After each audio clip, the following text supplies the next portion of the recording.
Welcome back, travelers, and today we are going over The Gathering Storm, Chapter 8 to be exact, and boy is this a good one. Oh my gosh, it gets better and better. So, it opens up, and you got Ralzarek, he's on a very different boat, everybody's okay, Hakara's in the medical bay. The Zet, remember how last episode I mentioned that I was wondering how a Zet healers worked, and it's literally just, I have this new invention that might work or might kill you, so let's go ahead and just test it on our infirmary patients. I love that. It's hilarious. It's perfect. But that's happening. Ralzarek's on this Azorius skyship, and there's like Thopters everywhere, and he's basically going to the beacon tower, which is in Azorius territory, which is a nice little thing to add in there. That this is like an Azorius controlled area, and Dovan is there, and Dovan's wearing red and blue, which I guess is just so that he can fit in with the Azet people that are there, maybe to be less intrusive from his point of view. But he is such a good villain. Like, he's so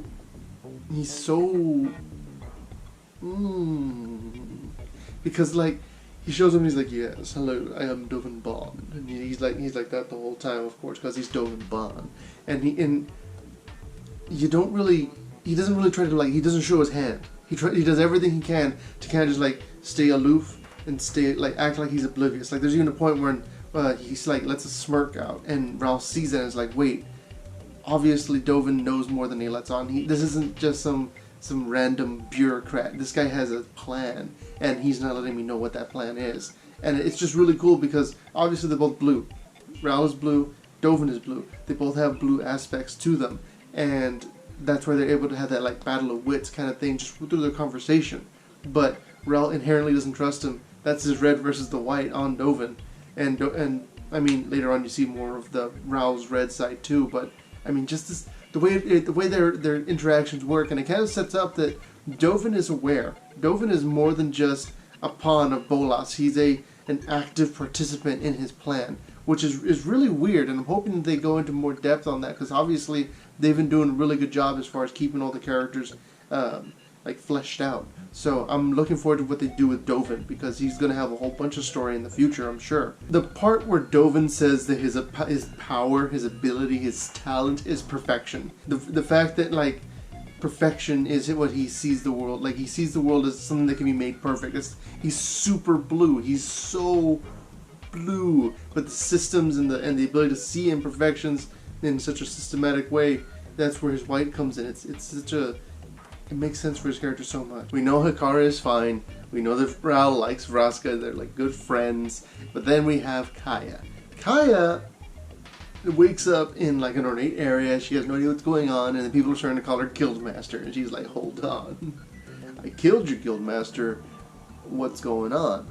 And then that's when Taysa's like, okay, look.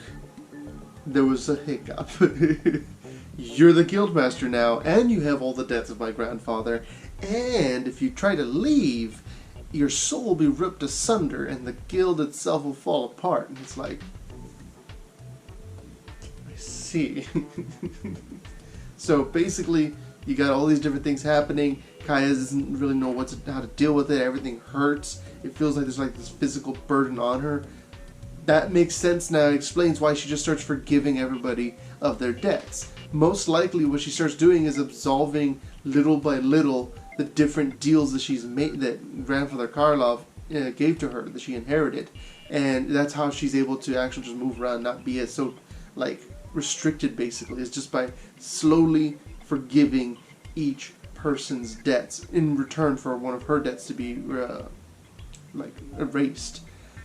I love this idea. I love this the concept that the whole reason Kaeya is stuck there is because of the deal. And then Taysa herself, she could, if she felt like it, just try and off Kaeya. But Taysa is an advocate, and as a result, she's basically a lawyer. She sees that these laws and these deals and these things, these are binding contracts, and she respects them, and she sees them as something that need to be upheld, especially since they're basically the foundation of the Orzhov Guild.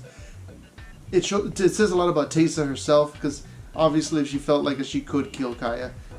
But she fought to keep her alive. Not necessarily because they're good friends or anything, but because it's what's best for the guild, which is black-white in like nature. It's very black-white to think of that.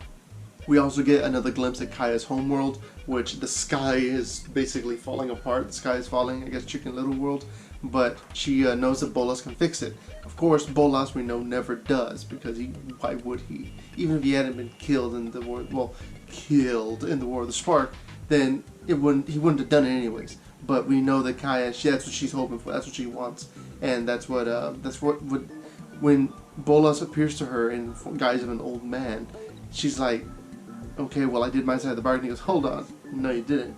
Yeah, you did what I initially told you to do, but now you got a new problem. You need my help again, so you're just gonna have to keep doing what I say to do.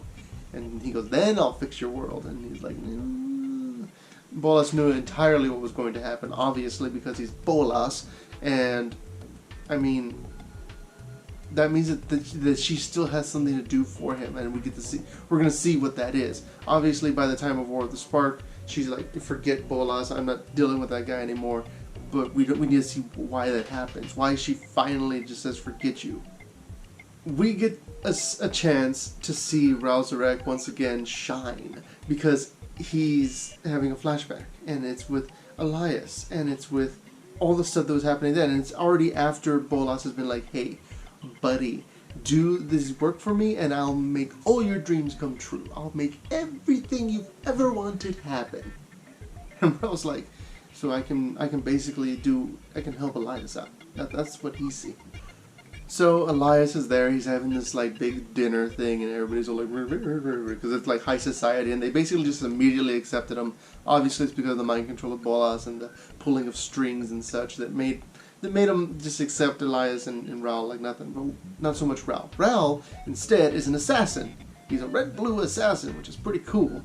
And you could even argue that at this point in time in Ral's life, he was more red-black than red-blue, because he was using his lightning more than anything else. He wasn't so much inventing things, he was more just following Bolas's orders, and he was just driven by his emotions. And Elias himself could easily also be considered red-black as well, because he's more artistic, but he also is basically just more focused on the high life of society and stuff like that. So that's another thing entirely. It's just kind of cool to see how his past character was. But going back to Ral, he's an assassin, he goes and he finds this lady, old lady, she's knitting, and she's in the slums, and she's basically she's in debt to Bolas. And it's kind of super sad, and Ral knows what he has to do. He has to kind of, not necessarily rough her up, but he has to scare her. And she's not into it. She's like, no, please, please, just don't, just stop, don't do anything. And he's like, because he's got electric powers. And a kid comes out and stabs him in the side, and he's like, snap, and he just shocks the kid. Of course, the kid is at least a 2'2", maybe smaller. So a shock is more than enough to kill him. And the kid starts like convulsing on the ground from being electrocuted with like enough to paralyze a grown man. And he's on the ground like, bleh, and I was like, no. So real quick, he just like defibrillates him like by using his electric powers and sucks out the electricity that was causing his heart to spasm. And so after all that happens, she's like, okay, don't hurt my son. Just I'll pay. And it's super traumatizing for Ral. And like that is enough, I think, to make somebody's spark ignite, like almost killing a kid if you've never done that before. So like that on its own, that's pretty bad. That's pretty crazy. So Ral's on his like wandering back through all the stuff, and he's like got a wound, and he's all freaking out, and then he finally gets home to Elias, and he's like, Elias, and then, like he can't even like yell because he's bleeding out. And then he opens the door, and Elias is there, and Elias is with a guy, and he's like, Elias, what? And then of course his former boyfriend, as you can probably tell from that little event, he sees him, and he's like, are you drunk? He goes, no, I'm exsanguinated. And Ral collapses. When he collapses, there's the shock of having been stabbed, of having almost killed a kid, and of now realizing that the person that you sold your entire soul for has betrayed you. All three of these things brought together causes his spark to ignite. It is at this moment that Ral becomes a planeswalker. And it is at this moment that this chapter ends. I'm really looking forward to where it goes from here. Hopefully we'll get to see what plane Ral lands on. That's an integral part of his character development, and I'm really looking forward to it. But that won't be talked about for another week. I'll see you guys then. Until then, travel well.